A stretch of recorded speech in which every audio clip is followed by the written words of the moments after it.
we have studied that plants have two types of tissue. Can you name them for me? What are they called? Dividing tissue and non-dividing tissue, right? Absolutely correct. Now let us look at the technical term for these tissues. In this lesson, we will look at the former type of tissue. The dividing tissue in plants are known as the meristematic tissue. Where does the word meristematic comes from? It comes from the Greek word meristos, meaning divide. Well, the main function of this tissue is to divide and help the plant to grow. So, where do you think you will find this tissue? Exactly, they are at the place where the plant part shows growth. And as we have just studied, all parts of the plants do not show growth.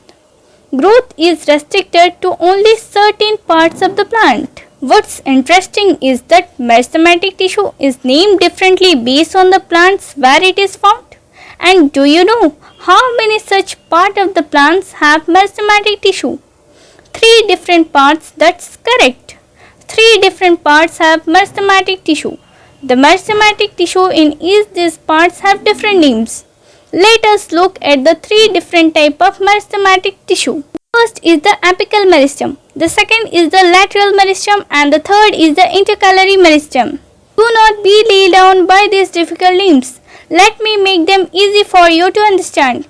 Apical meristem tissue are found in the growing tips of the stem and the roots. These tissue divide and help increase the length of the plants. What about the second one? Lateral meristem. Do you know where it is found in the plant body? The word lateral means side to side, and this means the girth of the plant. The lateral meristematic tissue divides and increases the girth of the plant.